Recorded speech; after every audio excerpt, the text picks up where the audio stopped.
Good morning, good morning, good morning.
Good morning, everyone, and welcome to Coffee Break Live with Senabella.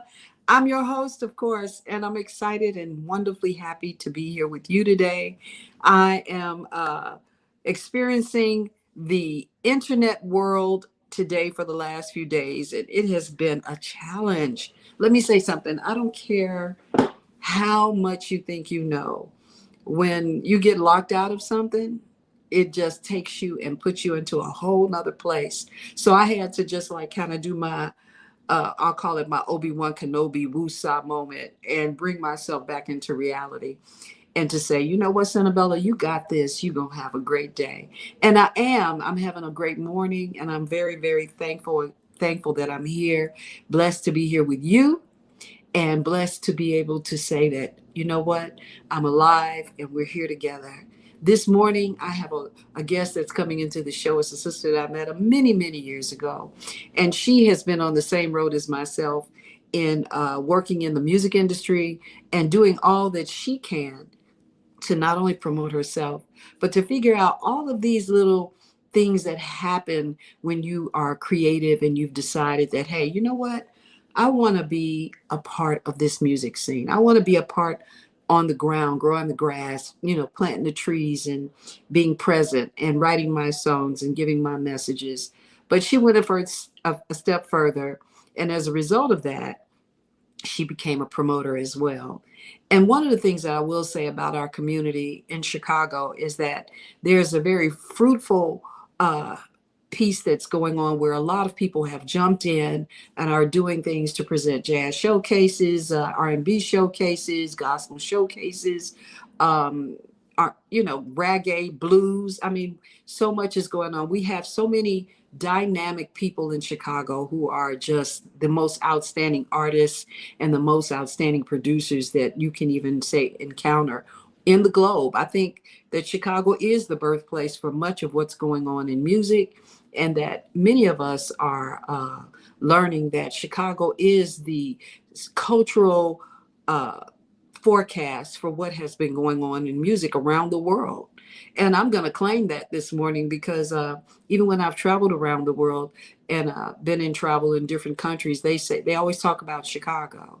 So wouldn't you agree that Chicago is like all that and a can of beans, and that we all can have our own stories and our own ideas and dreams crop up right out here in Chicago and become part of something that's really dynamic.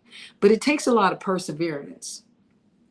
If you're going to be in the industry of anything that has to do with creative, you've got to be extremely, strong. You've got to have a lot of self-belief. And even when doubt comes, you got to jump back in, throw yourself back in the frying pan, so to speak, and get back into the game. It's not an easy game, but it's a game that you either you can live with it or you can't.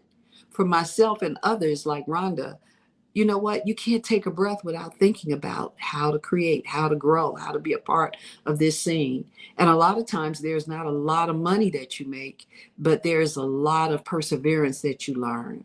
And as a result of that, you begin to put that into the things that you create. So you end up creating music, And then that music can go in places that becomes videos or television commercials. There's some people who do voiceovers. I mean, there are so many ways you can use your voice in the industry, so you don't have to get lost.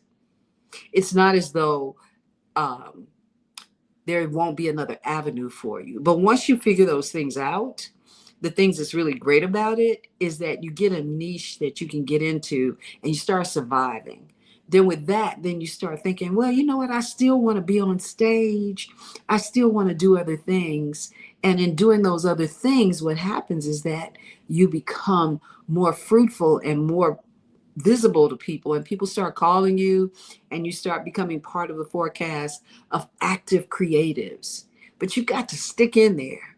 And that's why we're going to bring in Rhonda High Brown. Let's just keep that name out there, who's going to share with us why she decided to take RASP, created Recording Artists Showcase Premiere, why she created it, how she decided to go about promoting others on her own personal journey as a musical person, artist that sings and produces and promotes. What sustained her? How did she keep her own dream alive in the midst of that? And here she is on stage. Look at you, Rhonda. Hey, That hey. popped up. We did it. Yes, we did. And I was just sharing with our audiences that our audience this morning that I've had personally a lot of technical difficulties with the internet stuff. And I noticed when I'm watching Joy Reid or other people, they have the same things. Everybody that's doing a live show from YouTube or someplace like that that's streaming is are having these difficulties. We have to get over them. We have to learn how to just pivot and keep going. And it's not different than being in this music industry. Yes, absolutely. I was listening to you earlier, and you are correct on all of those points. We as artists, we have so much that we have to go through. Mm-hmm. And, we're entitled, or we're called what? Indie artists, Mm-hmm. right? Yes. So that means we got to kind of do it all. We're not signed up with a label.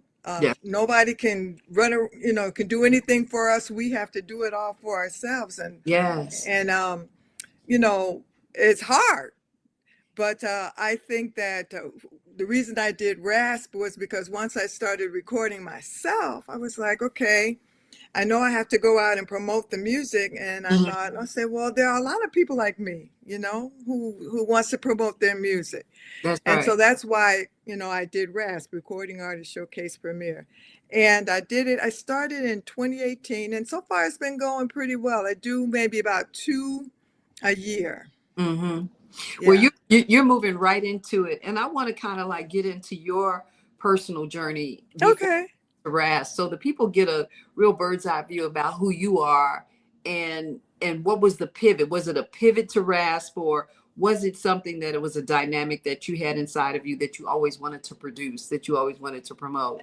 So how is it that you came into the music industry? What age did you start? Well, I shouldn't say about age necessarily, but were you younger? When you were much younger, what were your thoughts about it? What were you influenced by, and how did you get this thing going? Well, when I was a little girl, I've always liked music. When they used to, no, I'll be dating myself if I said that.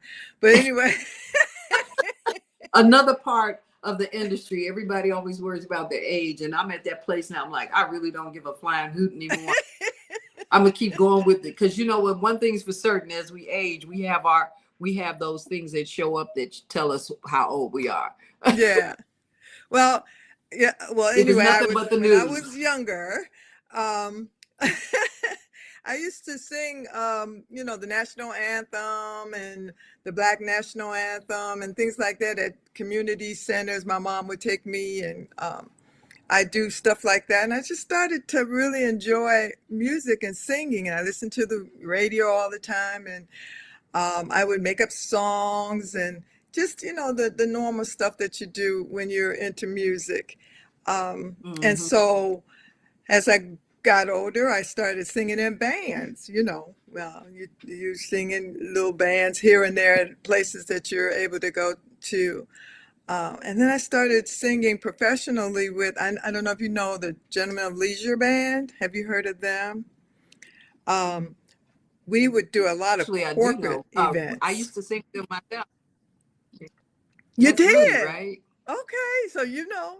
Yeah, I sang. I had one gig with them. Okay. We'll talk about that later. But yeah, I had and one then gig from with them. there on, I started my own, Really, band. you started And right after you.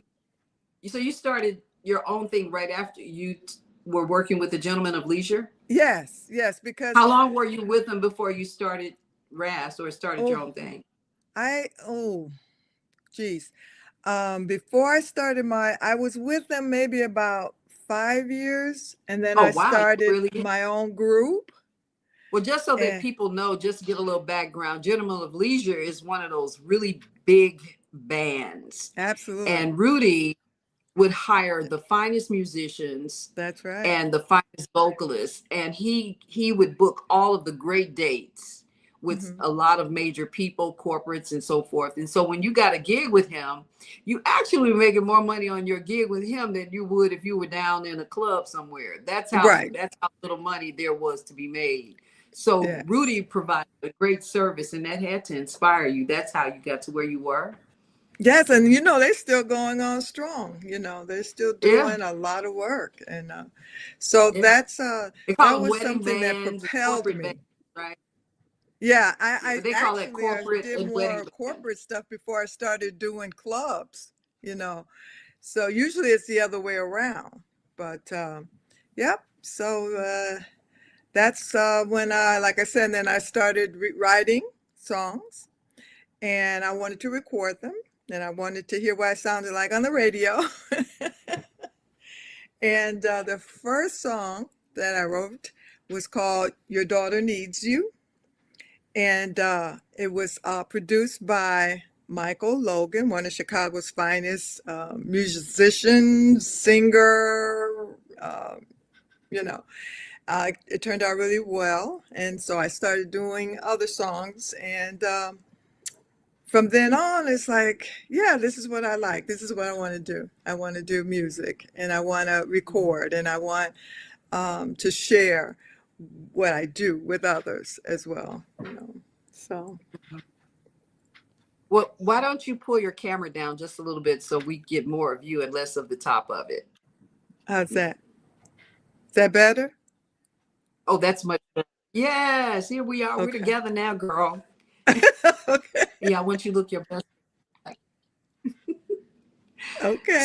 I think that where you are in your beginning is where fewer people are in the Mm-hmm. beginning. In the beginning, a lot of people kind of like bounce around and they are singing and writing songs and thinking somehow someone's going to discover them. Let's talk about that aspect. Oh, The that's really something. discovery of stars. If you think of yourself as a star, then you think you're going to be discovered. You think someone's going to see you and say, "Oh my God, that's the voice, that's the face, that's the person." So let's talk about that a little bit. Was that a part of your journey as well? Did you think that at some point someone was going to hear you and say, "I love her songs, I love her, I want her"?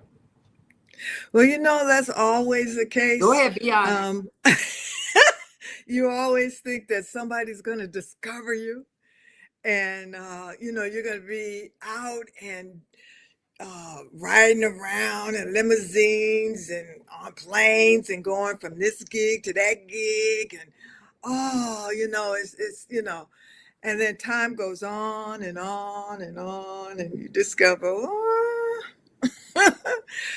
if you love Then music, if that you you have love to also. singing, you're going to continue to do that no matter what. And that's what I'm saying in terms of an indie artist.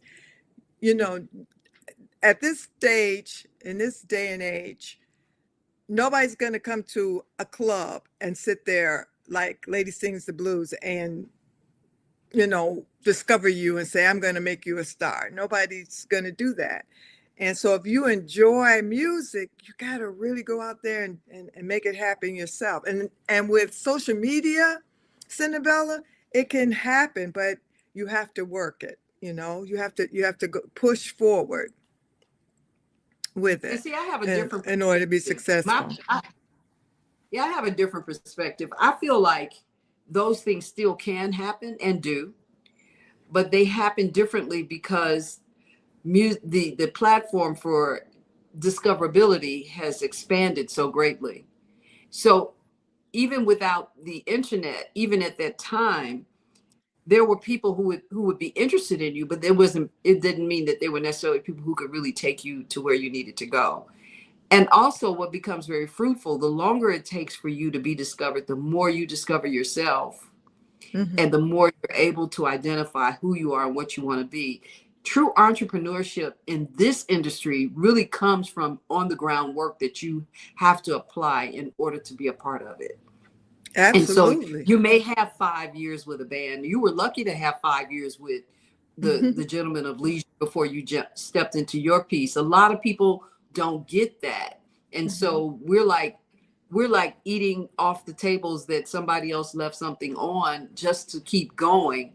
Um, so you're saying your experience was I did this and then I ended up with that and then I decided I wanted to do more. So you were writing songs, and so that first song that you wrote, did you have it out as a recording? Did it get airplay? Mike Logan did it, so I know it was the bomb, right? It Yeah. was It was. awesome. So what became of that? Well, it's on all of the social media platforms. So, again, that's why I say social media is the greatest thing since sliced bread for recording artists, because then you can have your music put out on Spotify, Apple, all of the social media. My distributor, CD Baby, isn't yours, CD Baby? You know the Yeah, it distrib. it, it wasn't begin. I have all Yeah. the. It's Okay. distributed through every. Yeah, even though Okay. you don't get paid better, Yeah. I've learned how. Right. That's part of Right. learning the system as well. Absolutely. When when you find out that, yeah, you're on the radio, or you've got songs, or you're here and you're on this social media platform, and oh wow, everybody's going to hear my song and I'm going to be making big money. And then you discover you need millions and millions to make what, $5, $10. Yeah, those royalty checks look really bad, don't they? When you realize you've given up your whole life. Look, I want everybody to know that usually I read the comments, but because I've been locked out of my accounts, certain things that I couldn't, I'm on my phone. And so I can't see your messages the same way. So I want you to know that I see you, I see the messages, but I personally can't read them. Rhonda, if you could read them, that'd be great. You can go ahead and read them as they come up. I do have Okay. Naima in the backstage. She's kind of helping me out. But good morning to everyone that's here coming in the room. You know that I love you, I appreciate you, and I value you. And Rhonda and I are both very happy to see you here today. If you have questions, then if Rhonda can read that, then she can. I can't You're read gonna make me anything. put my As big as my glasses glasses on. are, as big as my glasses are, I can't read it. I'm really at a deficit this morning.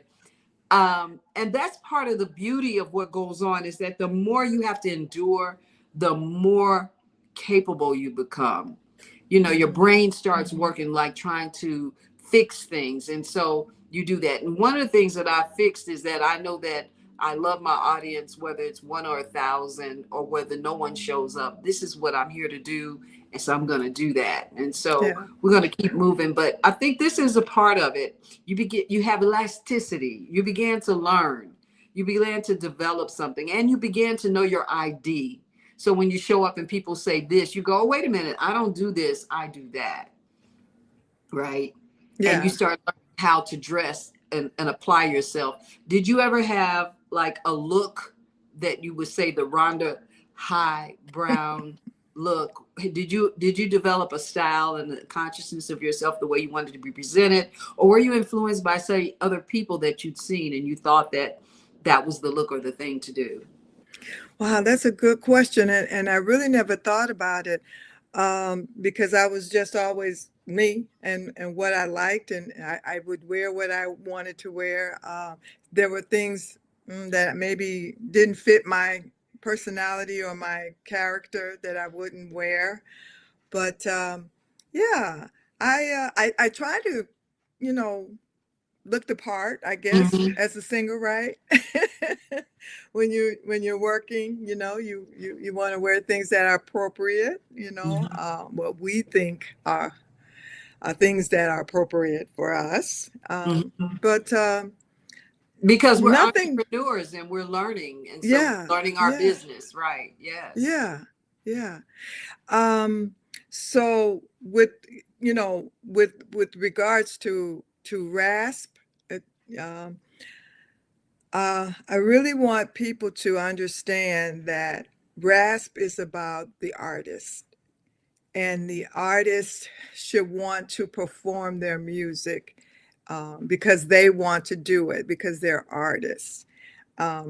They're not doing me a favor. It's not for me. It's for them. And sometimes people, I have to make that clear. I'm not their manager. I'm not an agent or anything Okay. like that because I'm an artist myself. What I'm doing is basically sharing what Mhm. my stage, if you will, with other wonderful artists such as yourself because you Right. did RASP, Right.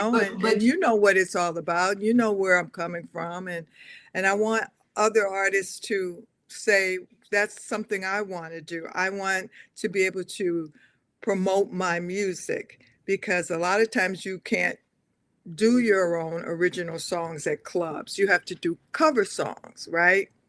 A lot of And people do. sometimes artists are afraid to do their own original songs at clubs, which I don't understand. Because if you spend your money and your time as an indie artist, you're spending your money and your time Hmm.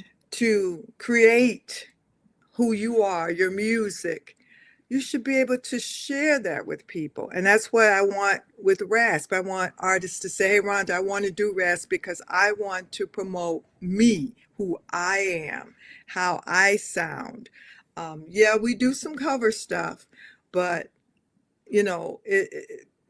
it has to be, you have to be a recording artist, first of all, Hmm. because to me, that's the next level, right? I mean, Hmm. after you've, sung in clubs and went around and do that, then you want something on record. You want to be able to leave something with somebody, your Sure. creativity. You want to be able to showcase who you are. And so recording is the next thing. And that's why I promote recording artists.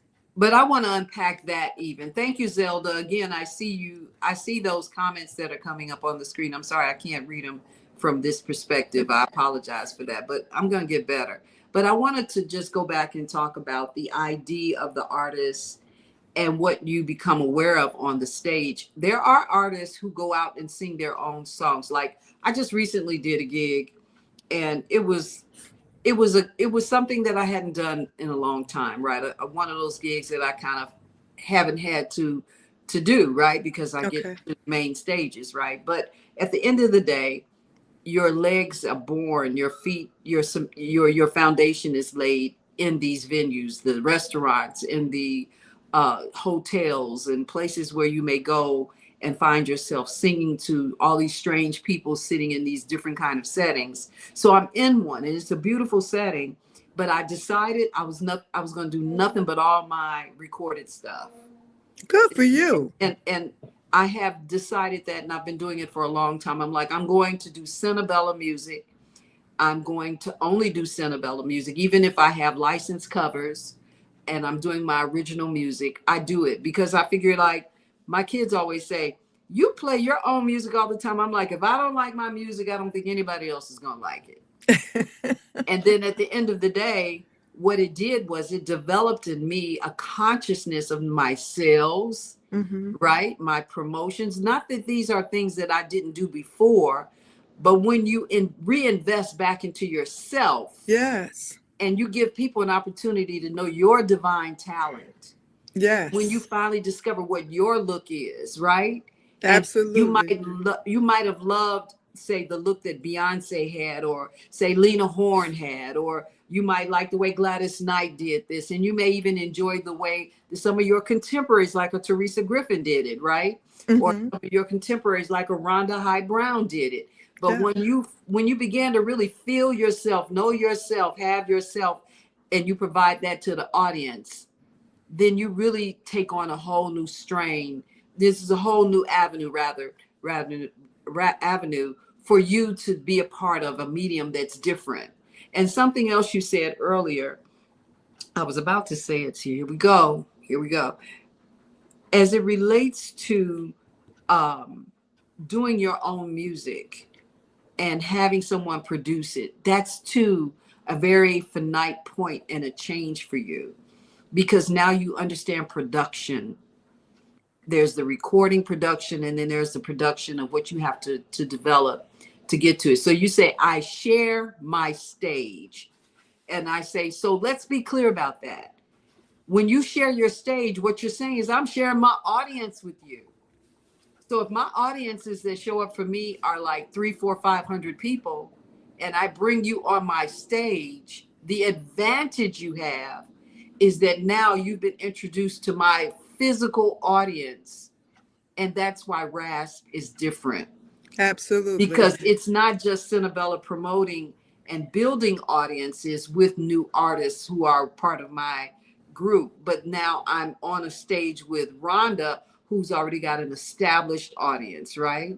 Right. And so that's why RASP is different, because it's always packed.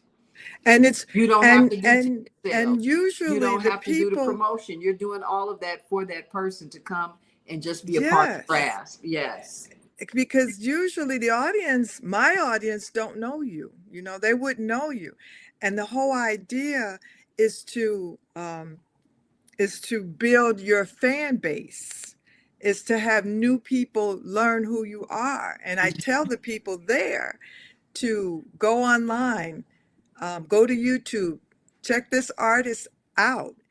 If you if you're having an event and you want to have some entertainment, consider this artist.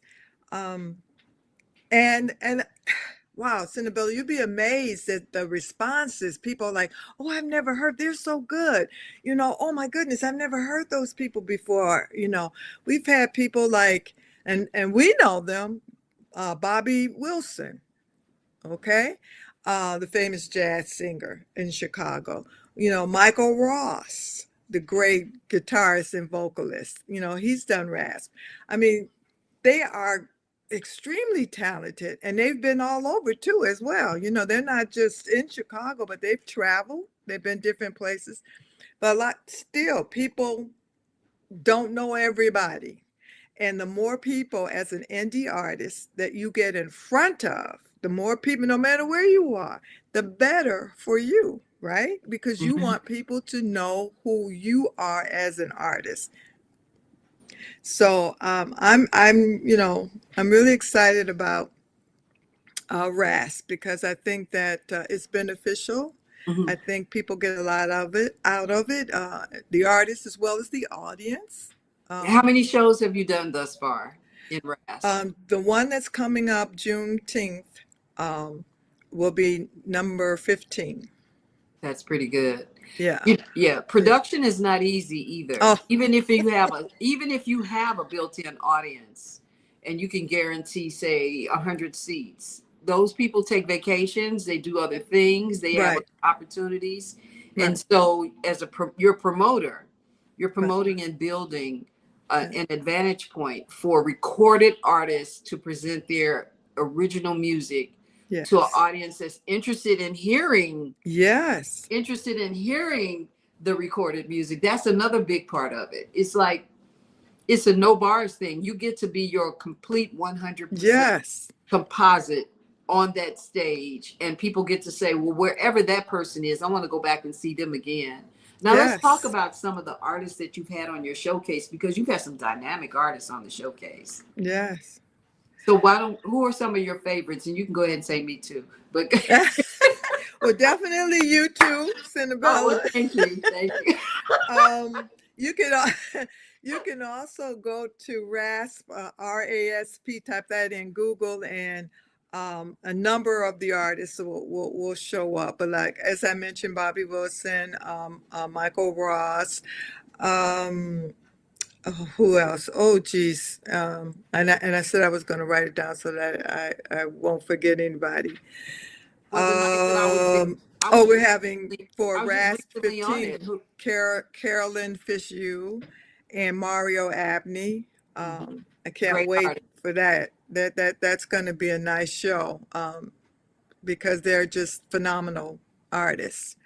Um, but yeah, I hope that anyone who is interested in participating in RASP would let me know, would get in touch with me, and be sure to showcase their original music, because Well, it's here for them. I want to get into more of the names because I did see that you had Nanette Frank on it. I know that you Yes, had Michael Finney on it. yes, I know. yes. Yeah, Thank you. yeah, I remember seeing some, and the one I was recently on, you had Michael Finney, but you also had I was about to say his name, the sax player. Oh, he was phenomenal. Sax preacher or Carlos Cannon? You had Carlos Canyon. You had the sax Yeah, preacher. You yes. also had the drummer. What's his name? And I mean, their faces are running across my. Art The, Burton, who played yes. Oh my congas. God. Yeah. Yes, And you had Zeke yes, Swan. I mean, we can go down there. You had a lot of, and we're saying these names because a lot of people aren't even familiar with the names of a lot of the great independent artists that are here in Chicago, who yes. actually have impacted the music of Chicago in some very, very finite ways. So even when you say Mike Logan is one of our premier artist out of Chicago who not only is Absolutely. an outstanding pianist, and he and his your family are stalwarts in this industry, but also works with some of the finest people who are in the industry from outside of Chicago. That is right. That Right. is And right. even when you say Carlos Canyon, all of these people are people who work with some of the finest musicians that people pay big top dollars to go see, That's you know. right. And so we need to really understand what the groundwork is in Chicago and greater Chicago. And you're Yeah. doing greater Chicago too. So you're not just doing work that's right here centered in the city. You're stretched out where people now Yeah. are coming outside of, say, the geographic territory of Chicago and stretching out into the suburbs. Well, yeah. How has that RASP affected is in, the suburbs to yeah. have access to that kind of music?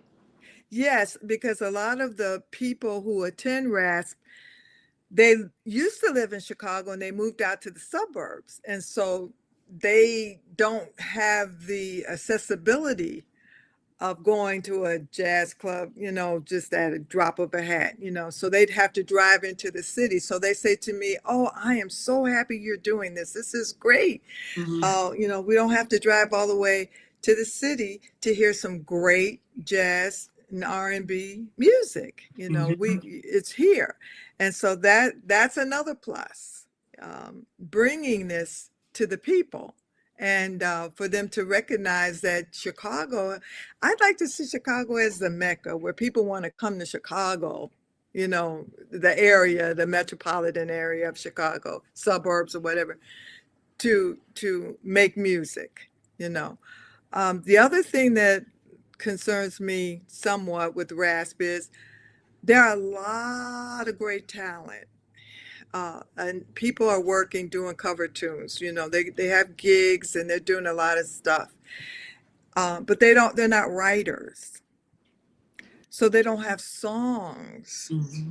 So I'd like to encourage songwriters to present themselves to these singers, artists, and so that they can go into the studio and record original music.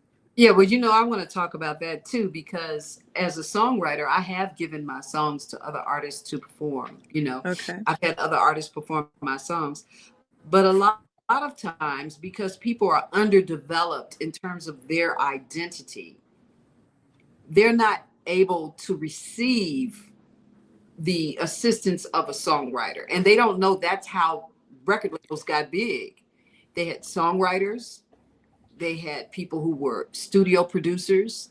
They also had artists who were being developed, who in some cases had their own music, but they were creating a style, and they wanted that artist to take some of the templates of the songs that have been written by other artists in order to be developed. It happened. That's how Motown became big. Right. Smokey That's wrote what some I great was just songs. thinking. Stevie would sing it, right?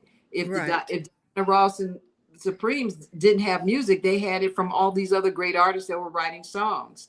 And so there's a great capital here in Chicago, in the homeland of Chicago, in Mm-hmm. greater Chicago, of so many dynamic kinds of artists in the recording industry, right? Or in, Mm-hmm. say, the industry of, say, content and showcasing. How do you Mm-hmm. make yourself visible in the midst of other people? Other than what we've said here, what else would you like for people to know to make themselves visible so that they can be discovered? Well, a lot of people that I know of, a lot of artists and bands, um, I talked to them and I asked them, I said, are you interested in being a recording artist? Because some people may not, you know, they may just want to perform live and Mm-hmm. do cover songs, you know. So I have to first find out what is it that you want to do, you know, and they need to be clear Mm-hmm. themselves on what it is they want to do so that they can be intentional Mm-hmm. and move forward. Um, if they want to be a recording artist, that means if they're not writers, that means they have to get with writers, you know, and the writers are out there and producers are out there. Mm-hmm. Um, I think word of mouth might make, you know, play a part in it. That's why I bring up people like Mike Logan, who's a producer also, and Keith Stewart, who, as a matter of fact, I'm working on an EP with now, Mm-hmm. hopefully coming out soon, maybe in a few months. Mm-hmm. Mm-hmm. This is Um, your personal project. yes, this is my personal project. Yes. Have you ever thought about doing a compilation CD with some of the artists that you have with their original stuff? That's a great idea, Mm-hmm. Senabella. I would love to do that. Yeah, well, You want I to do mean, that? yeah, of course I would love to do that. I did an album called The Art of Protest with Bobby Irving, where I went to him with an idea and we cultivated it, and it became a compilation CD of other artists who had the same kind of conscious music that spoke to the title of the album. I said, okay, here are my songs, but who else is on the ground today doing new music that speaks to this idiom that others in the past have done? Where are the protest songs? Where are the songs that are affirming Mm, we are as people? And so the art of protest was born out of that, and that's how that came about. So yes, mm, I'd love to do that with you to continue to have mediums where we can come together in compilation CDs, showcasing our voices, having this here dynamic source become relevant, right? And there right. is, and another thing I want to talk about is that you're in R&B. You do R&B. Mostly, yes. Yeah, and so even though you do jazz, but being able to get within that fine medium of who you are and what you want to be too is something that is invariably one of the most important aspects that can happen to you in your music. And Yeah. for me, and I know I'm going on, I was always a writer, but I was also a vocalist. And my first album is a contemporary mix of jazz arrangements, sort of contemporary jazz adult arrangements around popular songs that were written Hmm. by Diane Warren, Mos Def, or Yoselin Bey as he goes by now. The Phyllis Hyman tunes, things that had been covered. But I Hmm. get into my second one, it's all original music. Yes. Love is all original music. So Yes. we have to encourage people to want to take that step out and to do their music. But then we have to also create venues and opportunities for people. Other than RAS, there has to be more of that on the ground. And the city of Chicago can invest better in independent artists. Yes. You know, Yes. this is a cultural hub for everything. And I think that the city of Chicago and those who promote music have to invest more money back into our communities where people are wanting to do this for their life. This should not be a disparity. People shouldn't be out here without any assistance. We need to talk Absolutely. about that. We have to educate all of our people. We have to teach them how to do the paperwork. We have to help them to understand how to stand on the ground and be strong entrepreneurs. You know, when Yes. entrepreneurship is one of the leading conversations across the board everywhere, we have to get into this dynamic and make sure people understand that we too are part of the money that's being made. Because every time we show up and sing, some hotel, some club, some restaurant, some place where you're singing is becoming more renowned because of your presence. Yes. Yes. And I mean, and it's, I don't know. Lately I've noticed that it's picking up pretty much. A lot of the musicians that I know, they're getting a lot of work. I'm having a hard time getting them Mm, myself on some of my own gigs because they're everybody's snatching them up. So the work is here. It's mhm, out there. mhm. Um, and like you said, as an entrepreneur, you would be the perfect person, Senabella, to spearhead something like this, to get people together and to create music and to get it out there. I think you might want to consider that. Well, you know, part of my forward mission is to do more heart work. Hmm. That's more speaking to my heart. This show and other things, all my mediums, I try to use them and have always done to try to promote and build other artists. You know, Yeah. Bronzeville Diva was born out of me being called a Bronzeville Diva and me searching who are the Bronzeville Divas? How do Yeah. we, what's the forecast of a healthy artist, right? Who is a Bronzeville Diva? And so when you don't really know who a Bronzeville Diva is, then I had to establish that. And I had great people around me who helped me to establish that. And those great people were a great graphic designer, a great publicist, a great promoter, and I learned from them. And I did desktop publishing and everything. And I started building Bronzeville Diva and toward to become known as a medium where people knew that they would see more than myself, but they would see all of the other fabulous people who were out here on the ground. That was the whole purpose of it. It was never self-centered. But you Hmm. do have to become self-centered, which is what we're speaking about. And Hmm. so we do need to have a forum where we all sit down together and we began to discuss our journeys, and we can help those who are coming into this here scene new. And we Yeah. also need to discuss the real business of being in business. And that's Yes. one of the reasons many people in the industry are broke, because they don't really do the business of the music industry. Absolutely. They're waiting, still waiting for somebody to give them something that they can give themselves. You can produce your own show. You Hmm. can promote your own shows. And one of the things Yes. is about the Gen X that I absolutely adore. They have a no bars hold attitude when it comes down to let's go out and get this done Yes. and pulling their communities together to do it. And Yeah. I'll speak from the jazz community. One of the hardest things in the world was to work collectively together Yes. to build audiences where everybody could come in and take advantage of it. In the past, that was a norm. Yes. And I now have everybody a has their own little capsules that they're doing. But if we all came together and we worked together to take advantage of our audiences, our collective creativity, and all of that, we do so well. yeah, I know a person who wrote a book called The Hybrid Executive. And what it does, it teaches entrepreneurs, artists, how to manage their own careers and what it takes and what's required.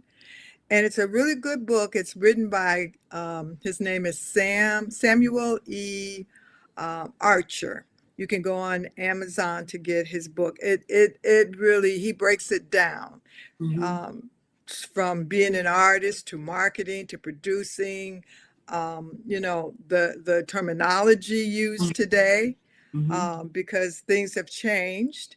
So we do need to educate ourselves. We still need to attend conferences. And I used to go to CD Baby's conference, Mm-hmm. and they've stopped doing them. And I'm like, oh, wow. But it was a time, one was in Texas. It started here in Chicago, and they Mm-hmm. left Chicago because he said Mm-hmm. it was it would cost effective was the deal. So they went south to Texas, um, and then to Nashville, the mecca of music.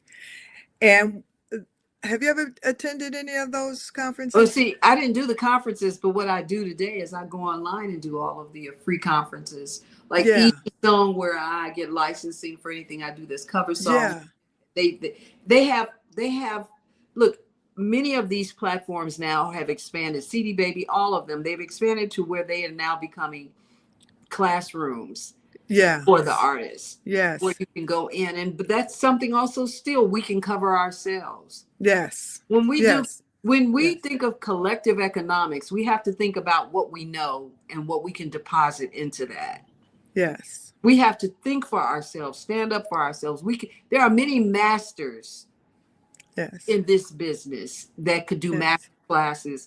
A Mike Logan could do a master class in production. You get what Yes. I'm saying? Yes. There are vocalists who can do master classes in dealing with the terrain of being an artist, right? Yes. There are Mm-hmm. many people who are here who are promoters, can talk about the relationship between the promoter and the artist, right? Yes. There can be master classes online. We can do that. I can see that. I mean, I'm you know how I am. As soon as something happens, my head is like, let me figure out how to go do it. And so we Yeah. will do it, but I The just other want to. thing is radio, right? Yeah. A lot of times Are people, are you still talking? Are you talking about radio as we've known it, or radio as it is today? radio in terms of playing artist songs, Okay, airplay. and it's kind of discerning, the fact that you have to be what, famous in order to get your music played on radios now. No, you have to be assertive because they're looking for content. There's not Okay. bars hold for content anymore. In fact, if you're on any of the platforms, Reverb Nation, CD Baby, name any of these platforms where people are posting their music across these here, Yes. lines to for distribution. Mm-hmm. There is a no bars hold for that stuff. You don't have to. People will play your music, and you have to want to promote and build your music. Like a radio in the day could play your music, but if you weren't present for a concert when the promoters came looking for you, you couldn't go and get the money. You see what I'm saying? Mm-hmm. So it's a twofold process. It's not one way, Rhonda. You and I both know that. Yeah. Yeah, Yeah, they have to. because They have to. the Just like music. you need us to work with you when you do it. If you and I do something, I'm promoting it too. Yes, yes, yes. But I guess what I mean when I say radio, it's like the popular stations where they play the same five or six, seven songs. What stations Uh, are they?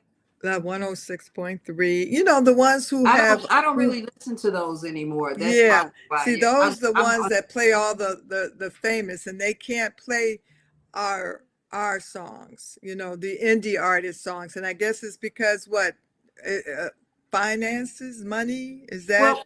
well, you got playlists today, so now your Yes. playlists are your radio, Yes. and that's again why it's important to have your own Yes. music. Yes. And you That's can put new. your playlist up and put it on YouTube or other places, and it'll That's play your playlist. that's It can right. include all your music, which mine has all my music, but I also have a playlist of other people and other artists that I have in my playlist. You can Yes. go to YouTube to Senabella Gill or Bronzeville Diva, and I have a playlist. You can hear all my music. You can see my videos. You don't always have to do videos, but you could definitely have the music up. I mean, Yeah. there's so many dynamic ways for us to present Yeah. ourselves that we're not limited.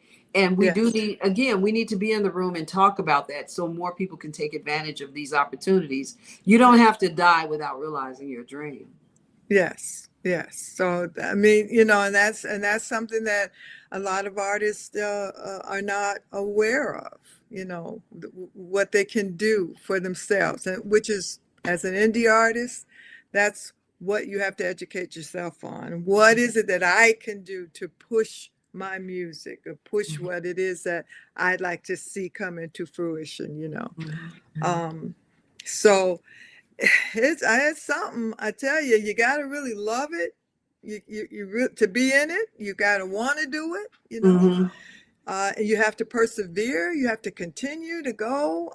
You can't wait on anybody to do anything for you. That's the Mhm. thing. Don't sit back and wait on somebody to so-called discover you. If you've got good music, if you're very talented and you want the world to know about it, you have to go out there and push it. And that's what RASP is about And I helping. also and I also want to say you don't have to have an album. You can have one good song. It's Mm, hard to promote an album. Bobby always tell me, Senabella, you want to always just go and release the songs. I'm like, why are they sitting around? I don't want to wait until 13 songs are done for an album. You know, you can do a short, let's do a short delivery, 1 or 2 songs, 3 songs. yep, I mean, think today people want to hear who you are, and they want to have access to that. And they want to support you. Even as crazy as it seems to most people want to support artists today. yes, yes, They look at the visual artists. They have black boy art shows, black girl art shows, you know. They yeah, have all kinds of things going on. Let's just open up our minds, allow ourselves to be discovered, become part of this here active community that's happening all over the world as creatives are becoming now understood and having more presence. In yeah, fact, they see us as high spiritual beings now. Come on now, let's talk yeah, about it. yeah, There was a yeah. time you couldn't even get your family to think that you were doing something. They were like, "Come on, you gonna get a real job," and then come borrow money from you. Say, but I don't have a job. Why are you borrowing money from me? Because I seem to be doing okay. So you go to work and you get your check and you have all these here activities that help you to say get ready for your retirement. But I am the person you're coming to borrow the money from. You know, Yeah, you yeah, know. those are Oh when my they God. don't take you seriously. It's like, yeah, how long are you going to be doing this? All that. How long are you still singing? You know that question. Am I still Right. singing? Yeah. What Yeah. Right. But I pay my else have you bills. I'm known me not to on the do, street. right? Right. And that's another reason why we have to have a music forum, and we're going to Yeah. do it. In fact, now that you said it, it's time to just jump right on it. And there are other people who are asking these questions and doing things online. I do respond to that. One of the things I take a lot of interest in is finding out what other people's thoughts are. Yeah. You know, who Hmm. else in this industry is doing what. You know, there are many bridges that we have to create for people to cross over. You Yes. know, and once you've been in the industry for me as long as I've been in this industry like going on 40 years now. Hmm. You know, and it didn't start in the music industry. I actually started out back in the day early on as a model, professional model. You know, uh, I thought I recognized you. Oh, I did, I and I did did. soft sheen. Which one did you do? I was the actual model for Alberta Culver Okay. for the Black Products, Okay. TCB, and all that. I was there. I was discovered by Ron Hamill as I was living on the West Side as a young girl, and I have all those pictures and everything, all the ads. And he came and discovered me, and they signed me. In fact, quick little cute story. He asked me, "Did I have virgin hair?" And I went, "What?" I thought, I thought he was saying something nasty, and I ran home and said, "He asked me, did I have virgin hair?" Yeah. It Yeah, was I did. I ridiculous. did soft sheen. Soft Yeah. So sheen. if you were doing soft sheen, I was doing, Yeah. and so you got to, and you know, I didn't know all of the restrictions on it too. So while I was doing Alberta Cover, I did another ad for another person in the same kind of product, and I didn't know you couldn't do that. So I was getting a Oh. lot of calls for a lot of stuff, but I did jewel ads. I did all kind of things, you know. So I had Yeah. outdoor posters. So that was my first, say, entrance into the public Yeah. was as a professional model, a You, spokesmodel for a brand. Alberta yes. Clover was big and they took me everywhere and I made a lot of money. And Yes. so I started off in I was 22, you know what I'm saying? Yes. Here I was and I was just out here doing this stuff. So I knew there was money out here to be made and that's what drew my interest. You can Yes. make money. I can. Yes. Somebody thinks I'm cute enough to make money. You know, I mean, really, I never thought about if I were cute or not. I Yeah. thought about once I had that money in my hand, it was like, wow, I can make money. Yeah. And I Yeah. have people that I know It today. snowballed. And I have people who I know today who are much younger than myself who came and met me and said, "You're making money every day doing this. You're not going to a job." And I'm like, "No, I do this." So when I started singing, it was a game changer, baby. Yes, ma'am. It was a game changer. After that, it was like you become who you need to be. The more experiences you have in this industry, the better. That's what Yes. I say. The Yes. more opportunity you give yourself, you avail yourself, make yourself available. Come and work with Rhonda High Brown. Look at what she's doing. Ask yourself, Yes. am I and can I do that? Let me work with her, not just work as a result of being called to do the work. But when we learn how to work collectively together, it resonates different and it has a Mm. different vibration, and it helps you to become someone that other people want to know and take interest in. Yeah. And that's where you find sustainability. Yes. Absolutely. Absolutely. And truly work on yourself. That's the main thing. Work on yourself. Plan where you want to go. Be intentional. Know Hmm. what it Hmm. is you want to accomplish, Hmm. Hmm. and go for it. The naysayers are going to be there. If they don't get it, that's on them. You have to feel good about what you're doing when you're out performing and singing and you're doing gigs and you have original songs. Do Hmm. one or two of them. You know you don't have to do everything all at one time. Of course, you do the cover songs because people do like familiar songs. They want it. They want songs that they grew up on and that kind of thing.